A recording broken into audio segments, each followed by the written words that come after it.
Greetings and salutations, everyone, and welcome to another installment of An Old Testament Academic Reacts.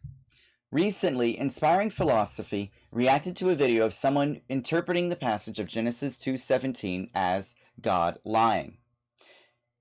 In response to that video, Dr. Daniel McClellan responded to Inspiring Philosophy in support of the initial video on Genesis 2:17. But is God really lying here? Or is there more to the passage than meets the eye? That's the discussion for today.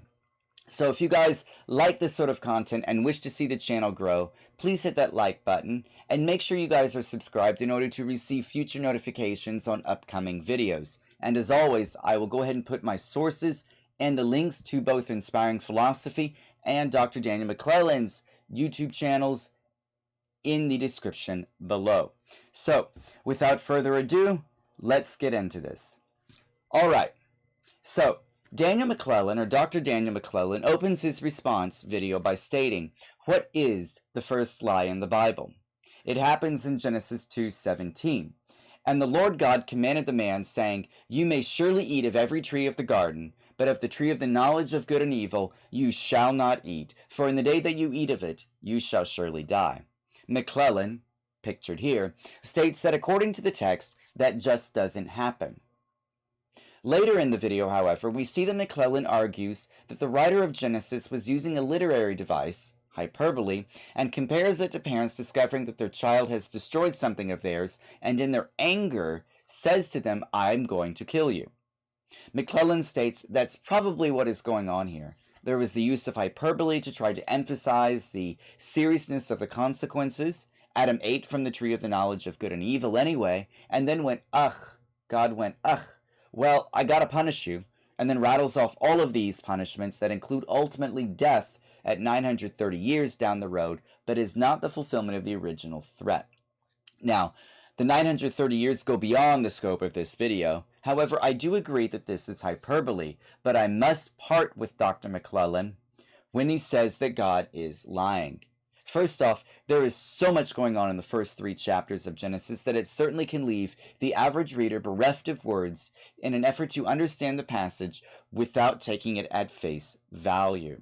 Secondly, though Dr. McClellan is definitely no average reader, I do find his understanding, or at least his explanation of Genesis 2 verse 17, rather lacking.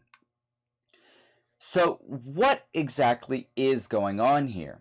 Well, Gordon Winham, in his commentary on Genesis, shown here, states that the restriction is blunt and firm. Never eat, literally, you shall not eat, seems to resemble in its form the 10 Commandments. Lo, followed by the imperfect, is used for long-standing prohibitions such as in Exodus 20 verses 3 through 17, where we find do not steal or do not murder. After this we find a motive clause. For on that day you do eat, you will certainly die, which is a feature of Hebrew law. Winham, though, disagrees with Westerman here, who argues for the characteristic formulation of the death sentence in legal texts. Winham explains that proponents' use of infinitive plus the hafil, he shall be put to death, but here in Genesis 2:17 we find the infinitive plus the kal, you will die. This is a form of divine or royal threats in narrative and prophetic texts. It is a warning that death will follow eating the fruit. Now fast forward, or at least let's get back to chapter 3 here, when Adam and Eve do eat the fruit. Winham notes that there is undoubtedly a double entendre in the serpent's opening remark. You will not certainly die. This is rather ambiguous, though, because it can either mean, certainly you will not die, or it is not certain that you will die. Winham prefers the latter understanding, but calls attention to the unusual word order. Normally, the word does not come between the verb and infinitive absolute, and the only parallels to this order are in Psalm 49:8 and Amos 9:8. Therefore, the ambiguity probably means the hearer must choose between taking it as, no, you will certainly die, or you will certainly not die. Oh, there's even another possibility to this, as Winham notes once more. He argues that the snake is merely denying the woman's incorrect addition to God's words, namely that touching the tree will kill. Yes, That is great and all, I can hear you guys saying, but what does that have to do with the alleged lie and the argument Dr. Daniel McClellan is actually making? Perfect question. As we know, the first 3 chapters, actually, the first 11 chapters of Genesis are filled with symbolism which suggests the presence of God and his life-giving power in the form of trees, gold, rivers, and jewels used to adorn the Holy of Holies. In Israelite worship, true life was experienced when one went to the sanctuary where God was present. He gave life there. However, to be expelled from the camp, like lepers, was comparable to entering the realm of death, as Winham argues, or possibly the sanctuary as well. If one were expelled from the camp of Israel, it would be ever more so drastic to be expelled from the garden, or at least the death was ever more drastic. In this sense, Adam and Eve did die on the day they ate of the fruit. That is to say, that they were no longer able to have daily conversation with God, enjoy his provision, and eat of the tree of life. They were forced to work for their food, suffer, and eventually return to the dust whence they came. Winham cites an example in the form of Saul, in that Saul died when he rejected the word of the Lord at Gilgal. Therefore Samuel mourned for him in 1 Samuel 15 and 16. The writer even admits or relates with the writer, saying that Samuel did not see Saul again until the day of his death. So in the examples above, death is akin to expulsion from the garden, and Saul's rejection to the word of the Lord at Gilgal is also understood as death. Now, Dr. John Harvey Walton has another take on this passage shown here, and I'll let Walton explain his argument because he can explain it far better than I ever could. So Walton reveals that if we take the knowledge of good and evil means the divine ability to establish order on the earth, and death means a state of chaos, then everybody's statements and arguments throughout Genesis 2 and 3 make perfect sense. Yahweh's warning to the humans is glossed to the effect of, do not take the divine ability to put the world in order, because if you do try it, you will fail and fall into chaos. The serpent counters by saying that if you take the divine ability to put the world in order, you will not fall into chaos, because the gods establish order, and you will be able to do it just as well as they can. The argument is rather reasonable, at least from a Mesopotamian backdrop. Humans can certainly set the world in order as well as the gods can, and do just that. By agreeing with the serpent, the humans acquire knowledge, but nevertheless wind up in that chaotic state anyway. They indeed become like the gods, however they fell in this chaotic state. In other words, Adam and Eve did experience death by falling into a chaotic state and suffer banishment from the garden. Interestingly, Walton seems to support Westermann by arguing for the characteristic formulation of the death sentence in legal texts.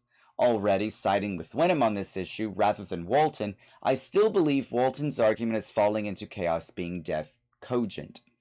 Walton notices that the serpent does not assert that Yahweh was not serious about intending to kill them, or even that becoming like God will render Yahweh unable or unwilling to kill them. There is seemingly no indication that the serpent is trying to twist the nature of the consequence that the serpent and the woman reiterate the words from verses 16 and 17 and speak as if the concept of death is understood in the same way among the characters, as Walton argues. Both parties simply understand death, or at least are on the same page in their understanding of death.